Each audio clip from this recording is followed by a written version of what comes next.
कर्जत जामखेडचे आमदार रोहित पवार यांच्या उपस्थितीत आज पुणे जिल्हा परिषदेचे माजी सभापती प्रवीण भैया माने यांचा आज राष्ट्रवादी काँग्रेसमध्ये प्रवेश झालेला आहे। आपल्यासोबत भैया आहेत। भैया, काय आज राष्ट्रवादी काँग्रेस शरदचंद्र पवार पक्षात प्रवेश झाला आहे, काय पहिली प्रतिक्रिया? नाही, खूप चांगलं वाटतंय, कारण की पूर्वीसुद्धा आम्ही आमचे आणि पवारसाहेबांचे आमच्या कुटुंबाचे 5 दशकांपासून या ठिकाणी संबंध आहेत। परंतु आम्ही मध्यंतरीच्या काळामध्ये आपल्याला सगळ्यांना माहीतच आहे, या देशामध्ये कधी कुठल्या शेतकरी असू द्या, महिला असू द्या, युवक असू द्या, युवत्या असू द्या, कुणाला जरी अडचण आली या महाराष्ट्रामध्ये भूकंपासारखी, तर या देशामध्ये एकच नाव समोर येतं, त्यांचं आदरणीय पवारसाहेब। आदरणीय पवारसाहेब कृषीमंत्री असताना या भारत देशामध्ये धान्यसुद्धा एक्सपोर्ट करावं लागलं। जी पूर्वी कृषीमंत्री कोण होतं त्यावेळेस इम्पोर्ट करावं लागत होतं। हा फरक या ठिकाणी साहेबांचा आहे, आणि साहेबांच्या विचाराबरोबर राहिला एक वेगळंच समाधान या ठिकाणी आपल्याला मिळतं।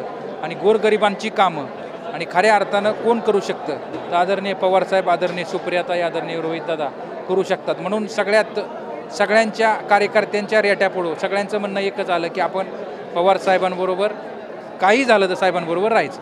आई बाबा होण्याचे स्वप्न अजून पूर्ण झाले नाहीत का? आई बाबा होण्याचे तुमचे स्वप्न पूर्ण करा अपोलो फर्टिलिटीद्वारे। मोफत सल्ल्यांसाठी कॉल करा 9953420359। साहेब, आज राष्ट्रवादीमध्ये आज आपण प्रवेश केलेला आहे आणि विधानसभा निवडणुका देखील जवळ आलेली आहे। ती एका बाजूला अशी चर्चा चालू आहे की येणाऱ्या काळात इंदापूरमधून प्रवीण भैया माने राष्ट्रवादी काँग्रेसतर्फे उमेदवारी असेल असं चर्चा चालू आहे। असं नाही, मी पक्षाकडं आज कार्यकर्ता म्हणून या ठिकाणी आलेलो आहे।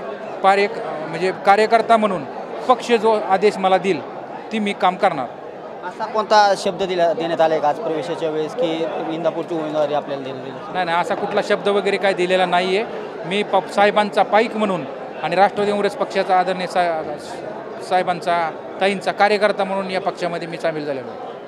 साहेब, विधानसभा 2 महिन्याच्या कालावधीवरती आलेले आहेत। एका बाजूला इंदापूरमधून राष्ट्रवादी काँग्रेस शरदचंद्र पवार पक्षातून आप्पासाहेब जगदाळे देखील इच्छुक आहेत। आता बरेच जण अशी इच्छुक आहेत, तर येणाऱ्या काळात कशा पद्धतीने निवडणुकीला आपण एकत्रित सामोरं जाऊ? पक्ष जो निर्णय घेईल तो आम्हा सगळ्यांना मान्य असणार। एकंदरीत आज कार्यकर्त्यांच्या काय भावना होत्या, कार्यकर्त्यांचा उत्साह कशा प्रकारे? कार्यकर्त्यांची भावना मग मी तुम्हाला सांगितली की ह्यावेळेस कार्यकर्ते अशी म्हणतात की तुतारी फक्त वाजवायची आणि सगळ्यांना ऐकवायची। हा सगळ्या सर्वसामान्य शेतकऱ्यांमधून आवाज महाराष्ट्रामध्ये आपल्याला दिसतो। एकंदरीतच हे होते प्रवीण भैया माने, त्यांनी राष्ट्रवादी काँग्रेसमध्ये प्रवेश केलेला आहे। येणाऱ्या विधानसभेला पवारसाहेब ज्यांना संधी देतील त्यांचं आम्ही प्रामाणिकपणे आणि ठामपणे काम करू, अशी त्यांनी भावना यावेळी व्यक्त केलेली आहे। कॅमेरा पर्सन सुशांतराव सह मी दीपक कापरे, TV9 मराठी, पुणे।